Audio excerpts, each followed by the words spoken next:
Vous, là-bas, ce vin est tiède comme une soupe de cantine. La voix d'Élise Beaumont, tranchante comme une lame de guillotine, perce l'air chargé de tension. Elle claque des doigts, un geste sec et impérieux, ses ongles laqués rouge sang captant la lumière d'un chandelier invisible. À 50 ans, épouse du milliardaire Jacques Beaumont, elle domine la table d'un regard glacial, ses lèvres pincées en une ligne de mépris pur. Son collier de perles, serré comme un garrot autour de son cou pâle, semble étouffer toute trace d'humanité. Amina Diallo, 28 ans, serveuse originaire du Sénégal, ne bronche pas. Elle avance d'un pas mesuré, son tablier noir tendu sur sa silhouette élancée, sa peau ébène contrastant avec le blanc immaculé des nappes. Ses mains, calleuses d'années de labeur immigré, tiennent fermement la bouteille. Madame Beaumont, je vais le remplacer immédiatement. Sa voix est calme, un murmure d'acier trempé, mais Élise l'interrompt d'un rire sec, comme un coup de fouet. Remplacer, comme si vous saviez ce qu'est un bon vin, vous qui venez d'un pays où l'on boit de l'eau boueuse. Élise se penche en avant, ses yeux bleus pâles, froids comme un hiver parisien, scrutant Amina de haut en bas. Jacques, assis à ses côtés, 45 ans, costume taillé sur mesure et cravate nouée d'une main experte, fronce les sourcils, mais reste silencieux, son téléphone vibrant discrètement dans sa poche. Un empire immobilier ne s'arrête jamais. Amina sent la brûlure monter dans sa poitrine, mais elle pivote sur ses talons, emportant la bouteille. Élise ne s'arrête pas. « Attendez, et cette assiette, le foie gras est trop froid. Vous l'avez laissé traîner, n'est-ce pas, avec vos mains sales. » Elle agite la main, un geste dédaigneux, comme chassant une mouche. Les partenaires japonais, Monsieur et Madame Tanaka, échangent un regard gêné, leurs baguettes suspendues. Jacques intervient enfin, sa voix grave et autoritaire, habituée aux salles de conseil. « Élise, ça suffit. » La jeune femme fait de son mieux. Mais Élise pivote vers lui, ses lèvres se tordant en un sourire faux. De son mieux ? Mon cher, dans un endroit comme le château, de son mieux n'est pas suffisant, surtout pour quelqu'un comme elle. Elle pointe Amina du doigt, l'ongle effilé comme une flèche. Regardez-la, une immigrée qui ose servir dans un restaurant français de prestige. Elle ne sait même pas prononcer « Château Margaux » sans cet accent africain. Amina s'immobilise, le plateau tremblant légèrement dans ses mains. Ses doigts se crispent sur le bord, les jointures blanchissant sous la peau sombre. Elle respire profondément, retenant l'ouragan intérieur, des années d'ondes, de regards obliques, de refus de visa, de nuits à envoyer de l'argent à Dakar pour sa famille. « Madame, je suis formé pour ce travail. Mon accent n'altère pas la qualité du service. » Mais Élise explose d'un rire cristallin, forcé, qui fait tourner les têtes aux tables voisines. « Formé, où donc? Dans une hutte au Sénégal ?» Élise se redresse, sa robe de soie bleue bruissant comme un avertissement. Elle attrape sa serviette et la jette sur la table, un geste théâtral qui éclabousse une goutte de sauce sur le poignet d'Amina. « Nettoyez ça et disparaissez de ma vue. Jacques, dis-lui !» Jacques se raidit, son poing se serrant sous la table, mais il cède, son regard évitant celui d'Amina. « Mademoiselle, Diallo, c'est ça? Allez chercher le manager. Nous ne tolérons pas l'incompétence. » C'étaient des mots d'Imbetombe comme un verdict, lourd de regrets cachés. Mais Élise jubile, ses yeux brillants d'une victoire mesquine. Élise se rassoit, lissant sa jupe d'un geste triomphant, ignorant le silence pesant qui enveloppe la table. Jacques fixe son assiette, une ombre de doute traversant son visage buriné par les affaires. Les Tanaka murmuraient en japonais, mal à l'aise. Mais Élise, impitoyable, appelle déjà le prochain serveur d'un claquement de doigts, son règne de terreur intact pour l'instant. Paris n'est pas pour les gens comme vous. Les mots d'Élise claquent comme un fouet final, mais Amina ne fléchit pas. Elle pivote lentement, ses yeux noirs fixant ceux d'Élise avec une intensité qui fait vaciller le sourire triomphant de la milliardaire. Ses doigts se crispent sur le plateau, les veines saillant sous sa peau ébène, un barrage retenant une tempête.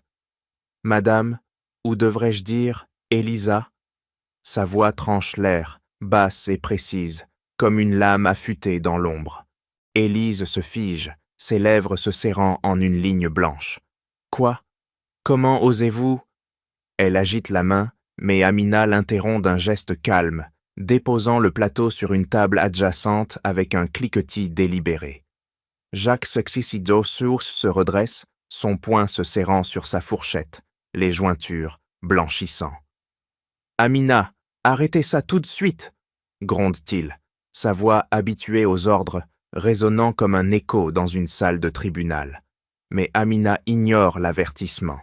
Elle s'avance d'un pas, son tablier froissé par la tension, et pointe subtilement la main gauche d'Élise, où une cicatrice argentée serpente sous un bracelet de diamants. Cette cicatrice, je l'ai vue il y a des années, à New York. Vous n'étiez pas Élise Beaumont alors. Vous étiez Elisa Kowalski, n'est-ce pas? Une femme de ménage dans un bar miteux du Bronx, vers 1995. Vous avez renversé une poêle chaude, et ça a laissé cette marque. Je m'en souviens parce que j'étais une enfant en visite chez ma tante. Vous criez des ordres en polonais mêlé d'anglais, pas en français poli. Élise recule dans son siège, sa poitrine se soulevant en rafales courtes, comme si l'air s'était raréfié. Ses ongles s'enfoncent dans la nappe, déchirant légèrement le tissu. « Mensonge! Sortez d'ici !» siffle-t-elle, mais sa voix tremble, un craquement dans la façade de glace. Les Tanaka se figent, leur regard oscillant entre les deux femmes, un malaise palpable s'installant comme une ombre. Jacques déplisse les yeux, son téléphone oublié, une veine pulsante à sa tempe. « Élise, qu'est-ce que c'est que cette histoire ?» Amina ne cille pas, son menton levé, une posture forgée dans les rues de Dakar et les files d'attente des bureaux d'immigration français. « Je ne mens pas. Vous aviez cet accent slave, pas ce ton aristocratique fin. Et cette façon de claquer des doigts, c'était déjà votre arme, même pour essuyer des verres de sale. » Elle parle d'une voix ferme, chaque mot comme un coup de marteau, révélant les fissures sans hurler.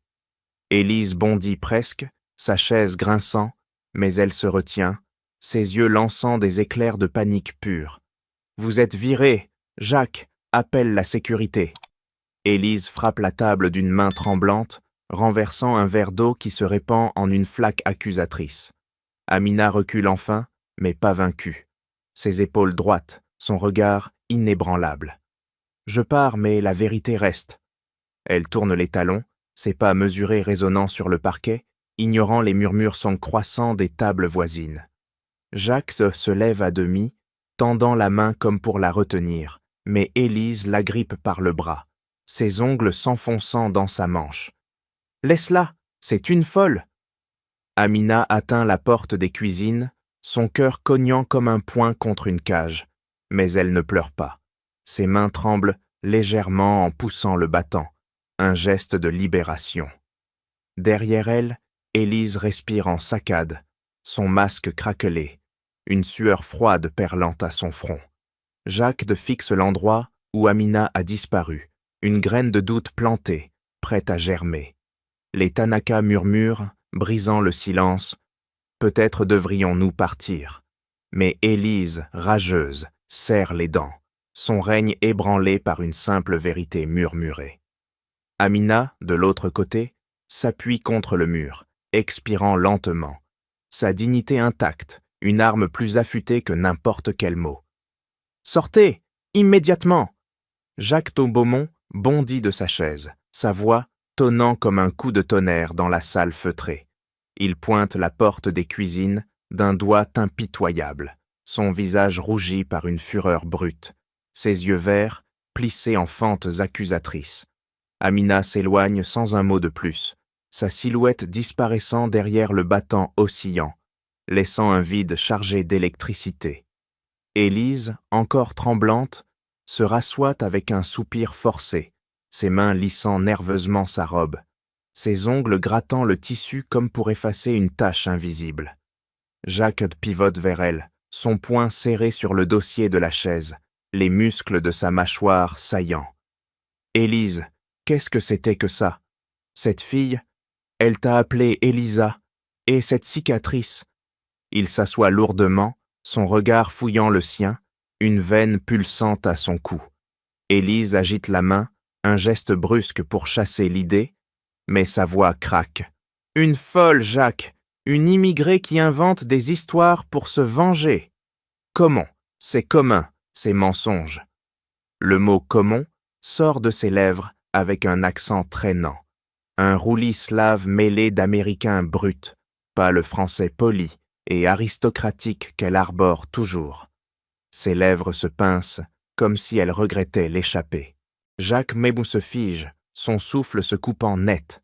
Il attrape son téléphone d'une main ferme, ses doigts jelly-volants sur l'écran, ouvrant l'album photo familial, des images privées, verrouillées derrière un code. Élise tend la main pour l'arrêter, ses doigts effleurant son bras, mais il l'écarte d'un mouvement sec.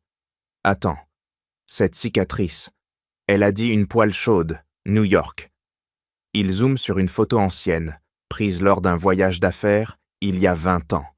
Élise, plus jeune, riant à une table, sa main gauche levée, révélant une marque argentée sinueuse, exactement comme décrite. Pas une brûlure de cuisine française raffinée, mais une cicatrice de labeur, brute, mal cicatrisée. Élise blêmit, sa poitrine se soulevant en rafale paniquée. « Jacques, ce n'est rien, une vieille photo, un accident idiot. » Mais son accent glisse à nouveau, un idiot prononcé avec un i dur américain, pas le son doux parisien. Jacques sent un froid l'envahir, son estomac se nouant comme un câble tendu. Il repose le téléphone d'un geste lent, son poing se serrant jusqu'à ce que les ongles entament sa paume. Tu évites toujours les questions sur ton passé, tes ancêtres nobles, pas une seule photo de famille, pas un nom vérifiable. Ces mots tombent comme des accusations, lourds, inexorables. Élise se redresse, ses yeux lançant des éclairs, mais sa voix tremble. « Arrête, c'est ridicule. » Elle attrape son verre, le porte à ses lèvres d'une main instable, renversant une goutte sur sa manche. Un geste maladroit, loin de sa grâce habituelle. Jacques observe, un doute s'insinuant comme un poison lent. Les Tanaka, mal à l'aise, se lèvent discrètement, murmurant des excuses en japonais, leurs pas feutrés s'éloignant. Élise les ignore, son regard rivé sur Jacques, une sueur froide perlant à sa tempe. Jacques expire lentement, son poing se desserrant, une vague de regret le submergeant. « J'ai renvoyé cette fille, pour toi, mais si elle a des raisons. » Il se lève, son costume froissé, et fait un pas vers la cuisine, hésitant. Élise l'agrippe par la manche, ses ongles s'enfonçant comme des griffes. « Ne la crois pas, c'est une manipulatrice. » Mais Jacques secoue la tête, une ombre de honte traversant son visage buriné. Il sent le poids d'homme de son erreur, une fissure dans son armure de pouvoir, née d'une simple phrase, échappée sous la pression. Élise, sentant le sol se dérober, serre les dents, son masque se reformant, mais la graine du doute est plantée, prête à éclore en tempête. Jacques fixe la porte close, un regret acide montant dans sa gorge. Il a peut-être chassé la vérité elle-même. « Élise, raconte-moi encore ton enfance à Versailles. » Jacques lance les mots comme une flèche empoisonnée, son regard planté dans le sien à travers la table du petit déjeuner. Élise sursaute, sa tasse de café claquant contre la soucoupe, une goutte éclaboussant sa manche immaculée. Elle force un sourire, ses lèvres se tordant en une courbe crispée, ses doigts pianotant nerveusement sur le bord de la table, un tic qu'elle masque d'habitude. « Pourquoi maintenant, chérie? C'est du passé. » Sa voix glisse, un accent sous-jacent affleurant, comme un fantôme qu'elle l'étouffe. Jacques ne scie pas, son poing serré autour de sa fourchette, les muscles de son avant-bras saillants sous sa chemise. Il a passé la nuit à ruminer, son esprit tournant comme une machine implacable. Parce que cette serveuse, Amina, a soulevé des questions, et ton accent hier soir a craqué. Il se lève d'un bond, sa chaise raclant le sol, et attrape son téléphone d'un geste sec. Élise blêmit, ses ongles s'enfonçant dans sa paume, laissant des marques rouges. « Ne fais pas ça, c'est ridicule !» Elle se dresse, sa robe de chambre flottant comme un voile de défense, mais Jacques compose déjà un numéro, sa voix basse et tranchante. « Allô, Pierre, j'ai besoin d'un détective privé. Discret. Vérifie le passé d'Élise. Papier de mariage, arbre généalogique, tout. » Élise pivote, son cœur cognant comme un marteau-piqueur, et s'éloigne vers la fenêtre, ses pas feutrés sur le tapis perçant. Elle sent le filet se resserrer, une panique acide montant dans sa gorge. Jacques raccroche, son regard la suivant comme un prédateur. « Si tu es innocente, pourquoi trembles-tu » Élise se retourne, ses yeux flamboyants d'une rage contenue. « Parce que tu doutes de moi à cause d'une immigrée. Elle m'a attaqué, et maintenant, tu enquêtes sur moi ?» Elle attrape son propre téléphone, ses doigts volant sur l'écran, postant anonymement sur un forum local. Des rumeurs sur Amina, l'accusant de vol et d'incompétence raciale, des mots venimeux pour la discréditer.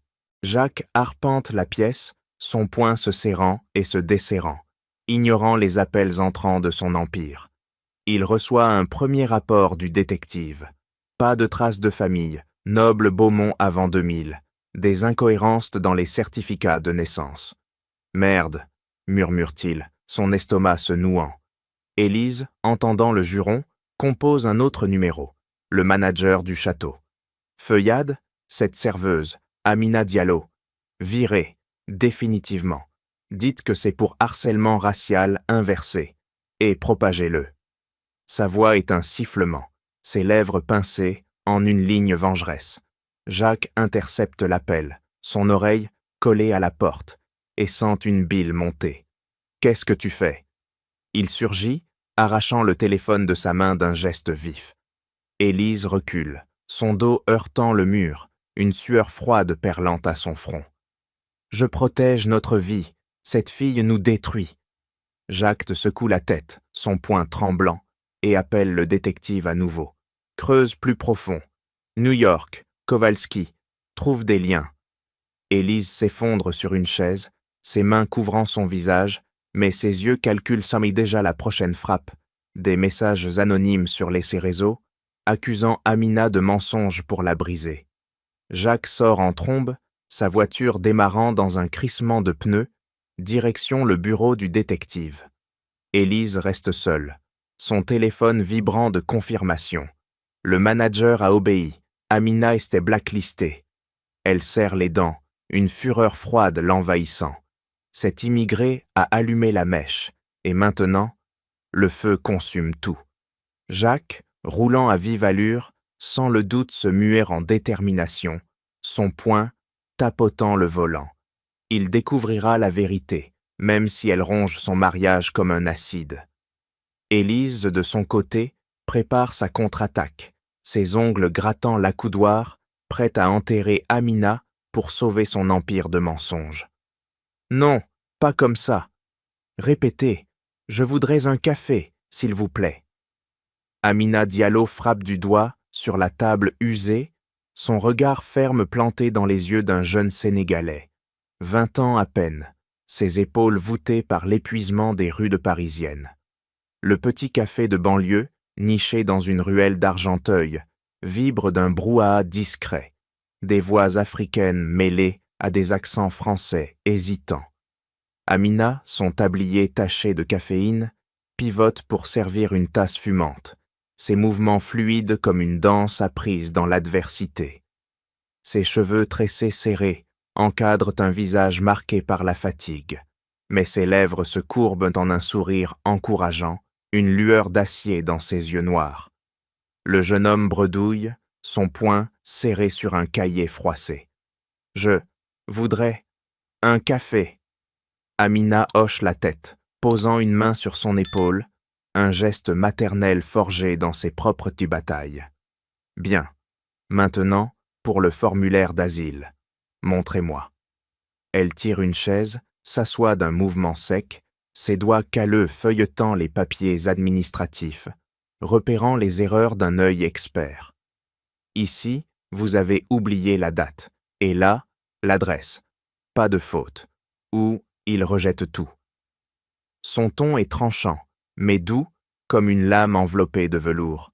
Autour d'elle, une demi-douzaine d'immigrés se pressent.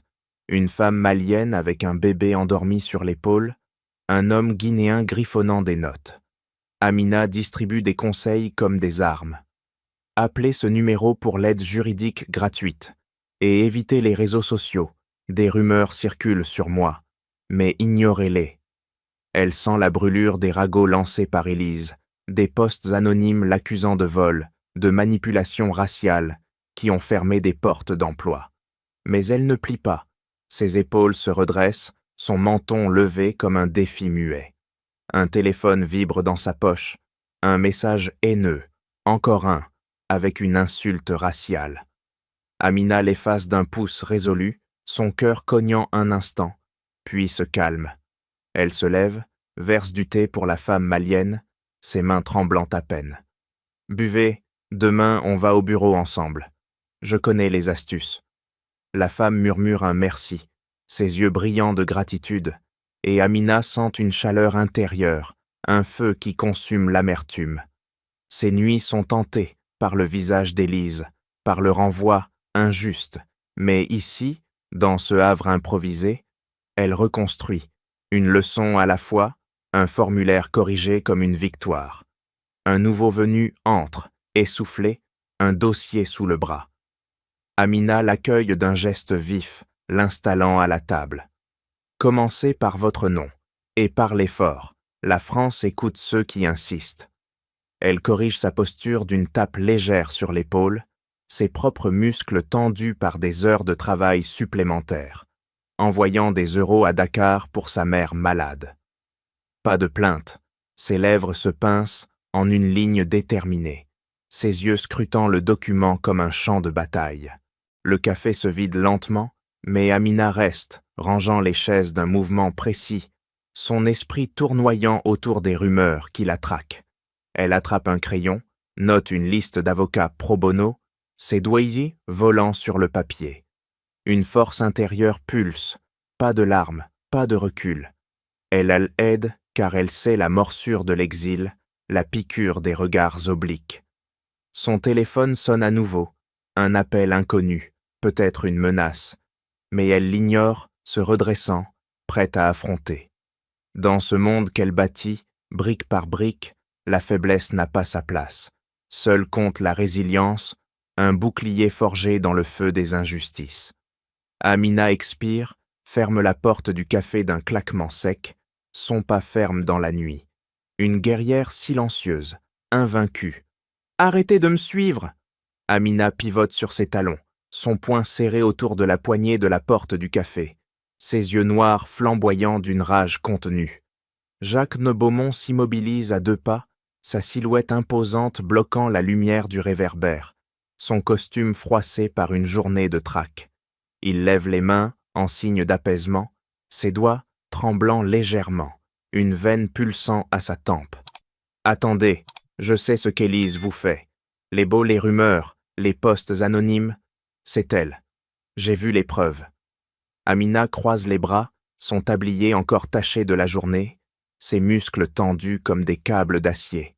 « Preuve, vous m'avez viré pour elle, et maintenant, vous venez ici, dans mon quartier. Pourquoi? Pitié ?» Elle avance d'un pas menaçant, son menton levé, une posture forgée dans les nuits, solitaire.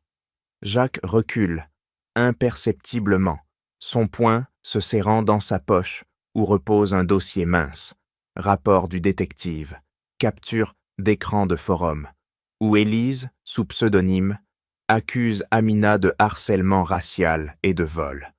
J'ai engagé quelqu'un, les IP remontent à notre maison, et le manager du château a avoué, elle l'a forcé à vous blacklister.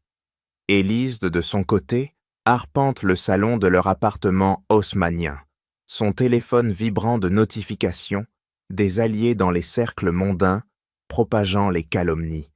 Ses ongles s'enfoncent dans son bras, laissant des marques rouges, une panique froide l'envahissant. Mais Amina, face à Jacques, sent une fissure dans sa muraille. « Pourquoi moi?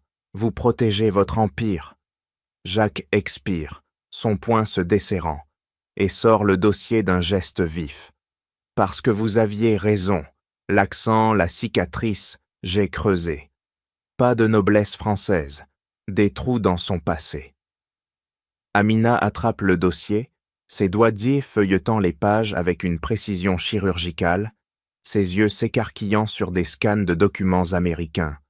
Un certificat de travail pour Elisa Kowalski, femme de ménage à New York, avec une photo jaunie montrant une femme plus jeune, cheveux teints, cicatrices fraîches. C'est elle. Je l'ai reconnue ce soir-là. Elle hurlait des ordres en polonais, pas en français chic. Jacques hoche la tête, son regard s'assombrissant, un regret acide montant dans sa gorge. Je suis désolé. Pour le renvoi, pour avoir douté. Laissez-moi réparer. Je paierai pour contrer ces rumeurs, engager un avocat. Et un fonds pour votre communauté. Bourse pour les immigrés sénégalais, cours de français, aide légale. Amina hésite, son poing se serrant sur le dossier.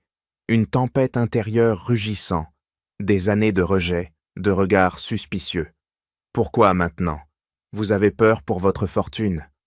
Jacques s'avance, son poing douce tapotant sa cuisse, un tic nerveux. Oui et non. J'ai trouvé un code ID sur un vieux passeport américain, traçable en ligne, public. Ça mène à des dettes, des fraudes mineures à New York. Élise cache plus que son nom. Amina pivote, ses yeux s'illuminant d'une alliance naissante. Alors, on l'expose, ensemble.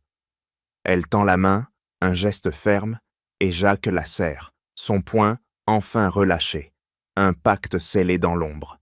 Élise, sentant le piège, compose un numéro, un contact louche pour intensifier les menaces. Mais Jacques et Amina, unis par ce fil ténu, sortent dans la nuit, leurs pas synchronisés. Jacques seul murmure. On commence par vérifier ce code en ligne, des archives publiques, des bases de données américaines. Amina hoche la tête, son menton levé, une force nouvelle pulsant. Pas de pardon facile, mais une collaboration tranchante, prête à trancher les mensonges. Élise, seule, serre les dents, ignorant la lame qui s'approche. « Viens à Paris, tout de suite !» Élise Beaumont hurle dans son téléphone, sa voix un sifflement venimeux, ses ongles enfoncés dans le cuir de son fauteuil comme des crocs. Elle arpente le bureau de leur appartement, ses pas claquant sur le marbre, son souffle saccadé comme un animal traqué. De l'autre bout de la ligne, une voix, rauque, masculine, résonne. « Calme-toi, Elisa, qu'est-ce qui se passe ?» Victor Kowalski, son cousin et ancien complice, 48 ans, parle avec un accent polonais épais, son ton dur forgé dans les Russes de New York. Élise pivote, son poing cognant le bureau, renversant un stylo qui roule au sol. Cette serveuse, elle sait, et Jacques enquête. Il a trouvé le code ID. Si tu ne viens pas, tout s'effondre. Victor ricane, un son guttural qui fait frissonner Élise. Il raccroche sans un mot, mais son avion atterrit à Charles de Gaulle le lendemain, sa silhouette trapue émergeant des portes. Un sac en bandoulière rempli de vieux dossiers jaunis. Élise l'attend dans une voiture noire, ses lunettes sombres, masquant ses yeux injectés de sang, ses doigts pianotant sur le volant. « Monte, vite !» Victor s'installe, son poing serré sur la poignée, ses cicatrices de bagarre new-yorkaises saillant sous ses manches relevées. « Tu as merdé, cousine. Cet immigré t'a reconnu et ton mari fouille. » Élise démarre en trombe, ses pneus crissant et crache. « Aide-moi à la briser, sinon nos fraudes de 98 ressortent, les comptes volés, les identités falsifiées. » Victor hoche la tête, son regard froid scrutant les rues parisiennes, une lame dans sa poche, cliquetant doucement. D'accord, mais je prends ma part. Élise serre les dents, son poing blanchissant sur le volant, et accélère vers un café discret. Là, Victor sort son ordinateur portable, ses doigts volant sur le clavier, hackant des forums anonymes pour amplifier les rumeurs contre Amina. Photos truquées, la montrant en voleuse, accusation de faux papiers sénégalais. Ça la coulera. Et pour Jacques, Élise pivote vers lui, ses yeux flamboyants. Menace-le indirectement. Un appel anonyme, arrêtez les recherches ou votre empire s'écroule. Jacques, de son côté, sent la menace planer. Un appel masqué vibre dans sa poche pendant une réunion, une voix déformée susurrant « Laissez le passé d'Élise, ou vos contrats immobiliers fuient ». Il raccroche d'un geste sec, son poing cognant la table, et appelle Amina immédiatement. Quelqu'un nous cible, un homme peut-être. Amina, dans son appartement exigu, serre son téléphone, ses doigts tremblants sur l'écran. C'est elle, avec un complice. Victor, dans l'ombre d'un hôtel bon marché, sourit en coin, son poing tapotant d'un dossier, preuve de leur vol commun à New York, des millions détournés pour financer la nouvelle vie d'Élise en France. Élise rencontre Victor dans un parc isolé, ses pas précipités, et lui glisse une enveloppe gonflée d'euros. Fais-le taire, définitivement. Victor empochait l'argent, son regard calculateur planté dans le sien. Et si ça tourne mal, tu paies de plus. Élise recule, son cœur cognant, mais hoche la tête, son alliance avec ce fantôme du passé scellé dans le sang. Victor s'éloigne, son poing serré sur l'enveloppe, prêt à frapper, hameçonnage pour voler les données d'Amina, intimidation physique si besoin. Élise expire, son dos contre un arbre, une sueur froide coulant le long de sa nuque. Son empire de mensonges tremble, mais elle contre-attaque, Victor comme une arme affûtée.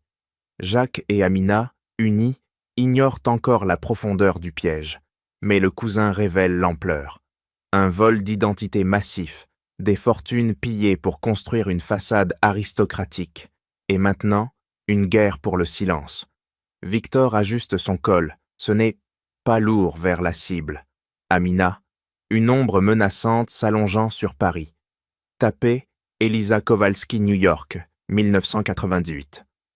Jacques te frappe les touches de son ordinateur, son poing serré sur la souris, ses yeux verts rivés à l'écran comme un chasseur traquant sa proie. Amina, penchée à ses côtés dans le bureau discret d'un hôtel parisien, pointe l'écran d'un doigt précis, ses ongles courts effleurant la surface.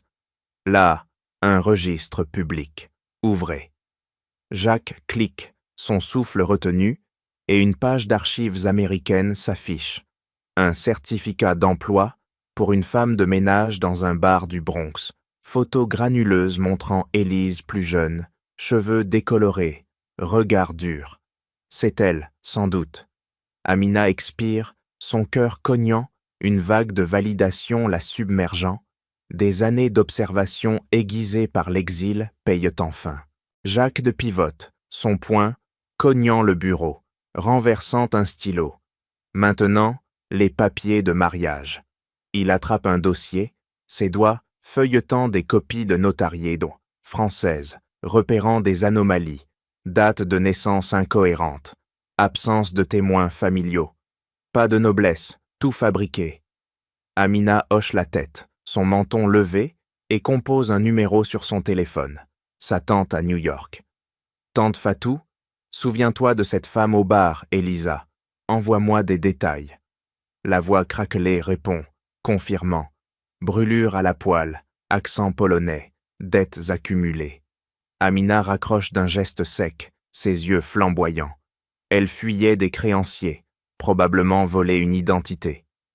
Victor, de son hôtel, sent le filet se resserrer.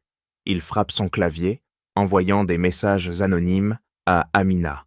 « Arrête ou tu rentres, au Sénégal en pièces. » Amina lit le texto, son poing se serrant autour du téléphone, une sueur froide coulant le long de son dos. C'est lui, le complice. Jacques engage son détective, un homme sec aux yeux perçants, qui suit Victor dans les rues. Photo volée d'un rendez-vous avec Élise dans un café. Enveloppe échangée. « Regardez ça », dit le détective, tendant des impressions. Facture bancaire ancienne, transfert suspect de New York à Paris, millions détournés. Amina et Jacques confrontent les preuves dans une chambre anonyme, ses doigts traçant les lignes des relevés. Là, un compte offshore, lié à Kowalski. Jacques serre les dents, son poing tapotant sa cuisse, une rage bouillonnante montant. Elle m'a épousé pour l'argent, et ce Victor, il couvre les traces. Un appel anonyme vibre. Victor, voix déformée. Abandonné ou vos secrets fuient. Jacques n'y raccroche violemment, son appareil claquant sur la table. Amina pivote, son regard acéré. On le suit, demain. Ils engagent un filage, Victor repéré entrant dans une banque, retirant des fonds, son poing serré sur un sac, preuve de volume de blanchiment. Élise, alertée par Victor, intensifie. Un colis piégé arrive chez Amina, une lettre de menace avec photo d'elle et de sa famille à Dakar. Amina l'ouvre d'une main tremblante, son cœur cognant, mais elle le jette, son menton levé. Ça prouve qu'il panique. Jacques analyse les empreintes via son labo privé. Trace de Victor. On a une piste. Il creuse joueur plus profond. Amina contactant un vieil ami journaliste à New York pour des archives judiciaires. Plainte pour fraude en 1987. Élise impliquée. Jacques transfère les données sur une clé USB, son poing la serrant comme une arme. Victor frappe un mur dans sa chambre, son téléphone vibrant d'ordre d'Élise. « Détruis-les » Mais Amina et Jacques, unis dans la traque, assemblent pour le puzzle. Facture, témoignage, transfert. Une toile de mensonges tissée pour voler une vie. Amina expire, son poing se desserrant enfin, une détermination froide l'envahissant. Prochaine étape, le confronter. Jacques hoche la tête, son alliance avec elle forgée dans le feu. La vérité émerge, tranchante, prête à couper. Cliquez là, le lien bancaire. Amina frappe l'écran du doigt, ses ongles courts, laissant une trace fugace, ses yeux noirs plissés, en une concentration féroce. Jacques obéit d'un geste vif, sa souris claquant comme un coup de feu, ouvrant un relevé numérisé d'une banque new-yorkaise. L'écran illumine leur visage dans la pénombre d'un bureau loué, des lignes de chiffres défilant comme des accusations muettes. Regardez, transfert d'eau de 1998, des millions vers un compte suisse, puis Paris. Jacques se penche, son poing serré sur l'accoudoir, une veine saillante à son front. C'est son nom, Elisa Kowalski, et ce Victor, co-signataire. Amina pivote, son cœur cognant comme un marteau, et attrape un autre dossier, scan judiciaire, envoyé par le journaliste. Ici, plainte pour vol d'identité. Une femme française, morte en 1997. Élise Beaumont. Vrai. Accident de voiture. Pas de famille. Kowalski a pris ses papiers. A changé son nom. Jacques expire brutalement, son poing cognant la table, renversant une tasse vide qui roule au sol. Elle m'a épousé en 2000, juste après, pour mon argent. Ses mots tombent, comme des lames, une trahison viscérale le traversant, son estomac se nouant en un étau. Élise, dans son appartement, sent le piège se refermer. Elle frappe son téléphone contre le mur, un éclat de verre volant, ses ongles s'enfonçant dans sa paume jusqu'au sang. Victor appelle, sa voix rauque. Ils approchent, les archives sont publiques. Élise hurle, « Bloque-les !» Mais trop tard. Amina et Jacques assemblent les pièces, relevées montrant des détournements de fonds d'une entreprise américaine, millions volés avec Victor, cachés pour financer une nouvelle vie. C'était une escroquerie. Elle alla fui, pris l'identité d'une morte pour infiltrer les cercles riches. Amina serre les dents, son poing tapotant sa cuisse, une rage froide l'envahissant. des souvenirs de pauvreté à Dakar se mêlant à cette imposture. Jacques zoome sur un document, son doigt petit tremblant sur l'écran. « Regardez, mon premier investissement avec elle. Des fonds de ce vol sont injectés dans mes projets immobiliers. » Il se redresse, son poing se desserrant pour la première fois, une fureur blanche le consumant. « Tout mon empire, bâti sur du sang volé. » Amina hoche la tête, son regard acéré planté dans le sien. Et Victor couvre, menace Mepeds pour nous faire taire. Un email arrive. Du détective, vidéo granuleuse d'une caméra de surveillance new-yorkaise, montrant Élise et Victor signant des faux, riant d'un triomphe mesquin. Élise bondit, attrapant son sac, ses pas précipités vers la porte, fuite instinctive. Mais Victor surgit, son poing bloquant le battant. On brûle tout. Élise recule, son souffle saccadé, une panique acide montant. Jacques, de l'autre côté de la ville, imprime les preuves d'un geste sec, son alliance glissant de son doigt comme un rejet symbolique. C'est une trahison totale, pas juste un nom, ma vie entière. Amina pose une main sur son épaule, un geste ferme, ses muscles tendus. On l'expose, avec ça. Elle brandit la clé USB, son poing la serrant comme une grenade. Victor efface des fichiers dans sa chambre, son clavier claquant frénétiquement. Mais un ping, alerte de hack. Merde! Élise appelle, sa voix brisée. Ils savent? Jacques et Amina, unis dans la révélation, sentent le sol trembler. Une imposture de 20 ans, des millions pillés, une identité volée pour un mariage frauduleux. Jacques serre les dents, son poing cognant son genou. Elle paiera. Amina expire, une détermination glacée l'envahissant. Justice pour les ombres du passé, pour les vies brisées comme la sienne. La vérité explose, tranchante, prête à tout balayer. Entre, seule. Élise Beaumont ouvre la porte d'un geste sec, sa main gantée claquant contre le bois, usé d'un entrepôt abandonné en banlieue parisienne. Amina Diallo avance d'un pas mesuré, son cœur cognant comme un piston, ses yeux noirs scrutant l'ombre où Élise se tient, silhouette élégante dans une robe noire moulante, un foulard masquant partiellement son visage pâle.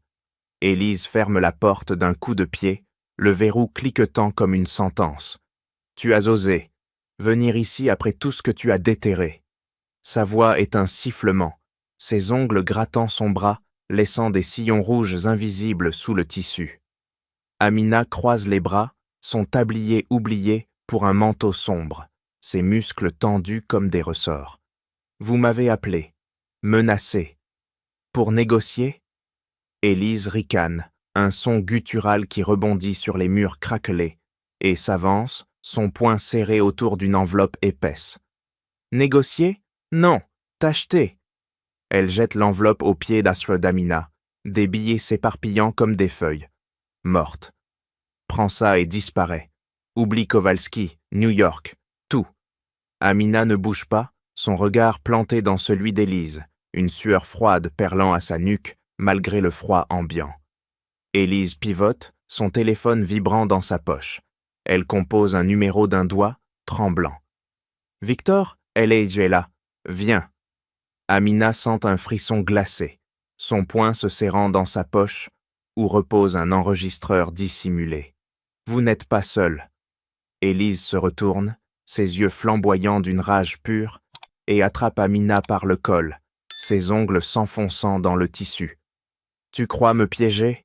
Jacques t'a envoyé ainsi, ce traître. » Elle pousse Amina contre un mur, le béton froid mordant son dos, un craquement résonnant dans l'air chargé de poussière. Amina riposte d'un geste vif, repoussant Élise d'une main ferme, son souffle saccadé. « Lâchez-moi, la vérité sortira. » Élise recule, son poing cognant une caisse métallique, un écho métallique vibrant. « Vérité, c'est ma vie. J'ai volé pour survivre, pas pour des comme toi. » Elle sort un petit objet de sa poche, un spray au poivre, son doigt sur la gâchette. Amina se raidit, son corps pivotant pour esquiver, mais Élise avance, son visage tordu en un masque de fureur. Un pas de plus, et tu hurles. La porte s'ouvre brutalement, Victor entrant comme un taureau, son poing serré autour d'une barre de fer, ramassée au sol. « Laisse-la, Élise, je m'en occupe. » Il s'avance vers Amina, sa respiration lourde, ses cicatrices saillant sous la lumière faible. Amina recule, son dos heurte une étagère, des outils s'y tombent dans un fracas. « Ne touchez pas !» Victor ricane, levant la barre d'un geste menaçant, son ombre s'allongeant sur elle. Élise observe, son poing tapotant sa cuisse, une jubilation malsaine dans les yeux. Fait la terre, définitivement. Amina esquive le premier coup, la barre claquant contre le mur, des éclats de béton volant. Son cœur martèle, ses mains cherchant une planche arrachée d'un geste désespéré. Elle frappe Victor au genou, le faisant chanceler, son grognement résonnant. Élise bondit, attrapant Amina par les cheveux, tirant violemment. « Arrête de lutter !» Amina pivote, son coude heurte Élise au ventre, la faisant halter. Victor se relève, son poing cognant Amina à l'épaule, une douleur fulgurante la traversant. Elle tombe à genoux, son souffle coupé, mais son regard reste défiant, une résilience forgée dans le feu. Jacques, alerté par un message paniqué d'Amina plus tôt, fonce vers l'entrepôt, sa voiture crissant. À l'intérieur, Victor lève la barre pour un coup fatal, Élise serrant les dents. Amina expire, son poing se crispant sur le sol. Survie pure, un cri muet pour l'aide. La porte tremble sous un coup extérieur, Jacques entrant en force, son poing prêt. Lâchez-la. La confrontation explose, une tempête de violence, Élise reculant, son empire s'effritant dans l'ombre. Amina se relève, son corps endolori, prêt à frapper, danger palpable, une lame à la gorge de la vérité. Lâchez-la. Jacques de Beaumont surgit dans l'entrepôt, son poing cognant la porte qui vole en éclats, son regard vert flamboyant comme un feu de forge. Victor pivote, sa barre de fer levée, mais Jacques le charge comme un taureau, son épaule heurtant le complice au torse. Victor chancelle, son arme claquant au sol dans un fracas métallique. Amina se relève d'un bond, son épaule endolorie pulsant, mais elle attrape la barre d'un geste vif, la brandissant comme un bouclier. Élise recule, ses ongles s'enfonçant dans son sac, cherchant son spray au poivre. « Jacques, traître !» hurle-t-elle, sa voix brisée en un cri strident. Jacques empoigne Victor par le col, son poing serrant le tissu jusqu'à ce que les coutures craquent. « Appelle la police, Amina !» Amina compose le numéro d'une main tremblante, son cœur martelant, ignorant la douleur lancinante. Victor se débat, son coude heurte Jacques au flanc, un grognement échappant. Élise bondit vers Amina, ses doigts dents crochus visant les yeux. Mais Amina esquive, son pied balayant les jambes d'Élise qui s'effondrent dans un tas de soie froissée. « Assez !» crie Jacques, plaquant Victor au mur, son genou enfoncé dans le dos du complice. Les sirènes hurlent au loin, un hurlement croissant qui envahit l'air poussiéreux. Victor halète, son poing cognant faiblement le mur. « Vous ne prouverez rien !» Élise se relève, son maquillage coulant en traînées noires, et attrape son téléphone pour effacer des données, ses doigts volant sur l'écran. Amina arrache l'appareil d'un geste sec, son regard planté dans celui d'Élise. Trop tard. Jacques fouille les poches de Victor, extirpant une clé USB cachée, son poing la serrant comme un trophée. Qu'est-ce que c'est? Il fuit l'entrepôt. Sirènes assourdissantes, Élise et Victor menottés par les arrivants en uniforme. Dans une voiture banalisée, Jacques insère la clé dans son ordinateur portable, son doigt cliquant frénétiquement. Amina, à ses côtés, pointe l'écran. Ouvrez ce dossier. Archive 98. Des relevés bancaires s'affichent. Transferts masqués vers des comptes offshore. Signature d'Elisa Kowalski et Victor. Là, preuve de blanchiment. Jacques zoome sur un lien vidéo, Un fichier compressé. Surveillance d'une banque new-yorkaise, granuleuse, montrant Élise et Victor signant des faux. Sac d'argent échangé. Amina contacte un avocat international par appel sécurisé, sa voix ferme malgré l'adrénaline. Envoyez les originaux, vite. L'avocat confirme, accès à des bases américaines via mandat express, vidéo authentifiée par timestamp. Jacques serre les dents, son poing tapotant le tableau de bord. C'est irréfutable, vol d'identité, fraude massive. Amina expire, son corps encore vibrant de la lutte, une résolution froide l'envahissant. On les enterre avec ça. La voiture file vers un safe house, preuves en main. Banque cachée révélée par code de la clé. Vidéo corroborant tout. Jacques hoche la tête. Son alliance avec Amina, scellée dans le sang de la bataille. Demain, on frappe. Amina serre la clé, son poing enfin relâché. Justice à portée de main, un feu purifiant prêt à consumer les mensonges. Regardez tous. Jacques Tombaumont frappe la table d'un poing ferme. Son ordinateur projetant l'écran géant dans la salle de bal haussmannienne, où l'élite parisienne se presse en robe chatoyante et smoking impeccable. Amina Diallo se tient à ses côtés, son menton levé, ses mains croisées sur sa poitrine, une posture d'acier trempé.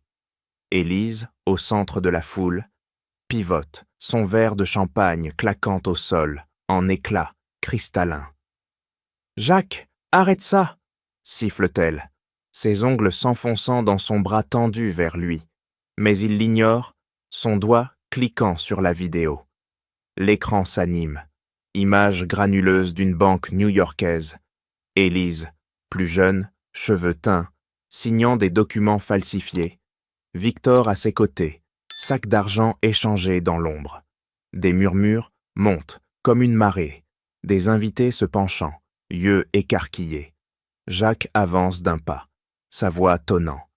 Voici Élise Beaumont, ou plutôt Elisa Kowalski, voleuse d'identité, fraudeuse de millions. Élise recule. Son dos heurte une colonne, son souffle saccadé comme un animal acculé. « Mensonge, c'est truqué !» crie-t-elle, ses doigts gros grattant son cou, déchirant son collier de perles qui s'éparpillent au sol. Amina s'avance, sa voix tranchante comme une lame. Regardez les relevés. Elle brandit des impressions, les jetant aux pieds des invités, transferts bancaires, signatures irréfutables. Elle a hasillé des comptes, fui à Paris, volé le nom d'une morte pour épouser Jacques, et ses menaces contre moi pour me faire taire. Les Tanaka, présents, hochent d'abord la tête, leurs de regards accusateurs plantés sur Élise.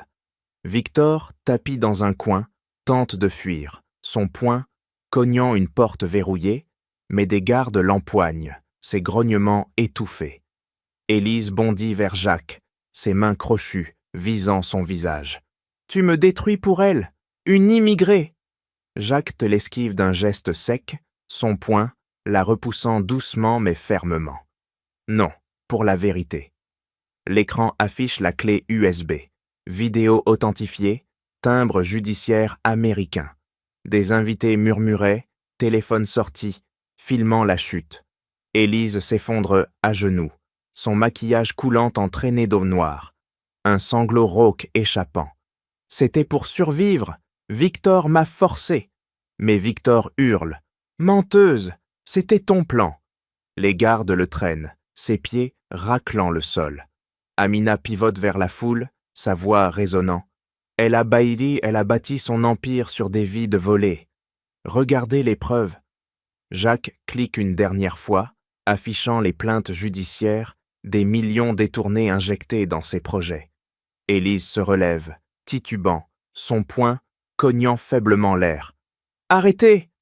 Mais la salle explose en chuchotements, invités s'éloignant comme d'une pestiférée. Jacques serre Amina par l'épaule, un geste solidaire, son regard victorieux. Élise s'effondre enfin, menottée par les policiers entrants, son règne brisé en un instant. Amina expire, son poing se desserrant, Justice servie, une lame finale, tranchant les liens du mensonge. La foule applaudit sourdement, Élise emmenée, tête basse, un empire en ruine. Menottes! L'inspecteur claque les bracelets autour des poignets d'Élise, le métal froid mordant sa peau pâle, un cliquetis résonnant dans la salle de bal, comme un glace final. Élise se débat, son corps se tordant en une contorsion rageuse, ses ongles grattant l'air vers Jacques. « Tu paieras pour ça !» siffle-t-elle. Sa voix a un venin brisé, mais les policiers l'empoignent fermement, ses pas traînant sur le parquet poli. Victor, déjà menotté, grogne comme un animal capturé, son poing cognant faiblement contre le mur, des ecchymoses de fraîche saillant sur ses bras. Jacques se tient droit, son regard planté sur Élise, une froide satisfaction pulsant dans sa poitrine. La justice commence. Il tend un dossier aux autorités, ses doigts serrant les pages comme une arme, relevés bancaires, vidéos, plaintes américaines. L'inspecteur hoche la tête, son stylo claquant sur le bloc-notes. Fraude internationale, vol d'identité, blanchiment. Elle élargira en prison, lui aussi. Élise pivote, ses yeux injectés de sang fusillant Amina. « Toi, tu m'as ruiné !» Amina ne cille pas, son menton levé, une résilience forgée répondant par le silence. Au tribunal, des semaines plus tard, le marteau du juge frappe comme un coup de foudre, coupable sur tous les chefs. Élise s'effondre sur son banc, ses mains tremblantes couvrant son visage, un sanglot étouffé échappant. Victor, à ses côtés, serre les dents, son poing tapotant le bois, une défaite amère le consumant. Jacques témoigne d'une voix ferme, son poing serré sur la barre. Elle a volé ma vie, mes fonds, remboursé tout. Le juge ordonne restitution des millions, dissolution du mariage, bien saisi. Élise perd tout, maison, bijoux, statut, réduite à une ombre en cellule. Amina, spectatrice, sent une vague de clôture l'envahir, son cœur cognant moins fort, une paix froide s'installant. Les nœuds se dénouant, contrats immobiliers purifiés, fonds volés redistribués aux victimes américaines via extradition. Victor extradé, menottes claquant à nouveau à l'aéroport, son regard vaincu croisant celui de Jacques. « C'est fini !» murmure Jacques, son poing se desserrant enfin, une libération viscérale le traversant. Élise, belle en prison, fixe les barreaux, ses ongles grattant le béton, un regret acide la rongeant. Empire effondré, identité brisée. Amina expire dehors, ce n'est pas ferme, juste servi comme un feu purifiant. Tous les fils se résolvent, menaces éteintes, rumeurs dissipées par déclaration publique. Jacques hoche la tête vers Amina, une alliance scellée dans la victoire, plus de secrets, seulement la vérité implacable. Le marteau frappe une dernière fois, écho final d'un règne anéanti. Voici le chèque. Jacques Beaumont tend l'enveloppe d'un geste ferme, son poing se desserrant pour la première fois depuis des mois, ses yeux verts plantés dans ceux d'Amina. Elle attrape le papier, ses doigts d'orcaleux effleurant le sien, une chaleur inattendue la traversant. Pour votre communauté, 1 million pour des bourses, études, formation, aide légale pour les immigrés africains. Amina pivote, son cœur cognant, et ouvre l'enveloppe, les chiffres dansant comme une promesse tangible. Pourquoi? Ce n'est pas de la pitié. Jacques secoue la tête, son poing tapotant sa cuisse. Un tic résiduel de la tempête passée. Il arpente la salle de conférence de son empire immobilier, réaménagé en quartier général d'une fondation naissante. Pour réparer. Mon entreprise change. Politique anti-discrimination, quota pour les immigrés qualifiés, plus de regards obliques dans mes bureaux. Il frappe un document sur la table, son stylo claquant pour signer, statut de la Fondation Beaumont Diallo, dédiée aux Africains en France. Amina hoche la tête, son menton levé, et ajoute sa signature d'un trait précis, ses muscles se détendant comme après une bataille gagnée. Des semaines plus tard, au lancement, Jacques coupe le ruban d'un geste sec, ses mains tremblant légèrement sous les flashs. Amina à ses côtés, robe simple mais élégante, serre des mains, sénégalais, malien, guinéen, ses yeux brillants d'une fierté contenue. « Ce fond changera des vies », murmure-t-elle, son poing serrant un micro pour un discours, pour ceux comme moi, piégés par les préjugés. Jacques observe, une vague de rédemption le submergeant, son empire purgé des ombres d'Élise. Il implante des programmes, ateliers contre le racisme dans ses chantiers, partenariats avec des associations africaines. Son poing cogne une table lors d'une réunion. Feu vert pour les visas de travail, prioriser les talents immigrés. Les employés hochent la tête, une transformation palpable. Amina dirige les bourses, ses doigts d'Anji volant sur des candidatures, sélectionnant des rêves. Médecine pour une jeune Sénégalaise, ingénierie pour un Malien. « C'est pour eux », dit-elle à Jacques lors d'un appel, son voix ferme comme un serment. Jacques vend des biens volés, donne de l'argent. Un hôpital à Dakar, une école en banlieue parisienne. Il serra enfin les poings, et une paix intérieure l'envahit. Amina respira, son corps se détendit, aidant les familles, papiers d'identité. Emploi stable. « Espoir », murmura-t-elle en wolof, un sourire éclairant son visage. Jacques hocha la tête, leur alliance scellée dans l'action. Plus de regrets, juste un avenir reconstruit, brique par brique.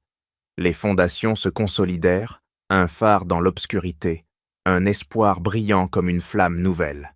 Bienvenue à la Fondation. Jacques de Beaumont coupe le ruban d'un geste précis, son poing se desserrant pour applaudir, une foule d'immigrés africains et parisiens acclamant autour d'eux. Amina Diallo se tient à ses côtés, sa main serrant un bouquet de fleurs, ses yeux noirs brillant d'une lumière nouvelle, sa robe fluide flottant dans la brise du parc Montsouris.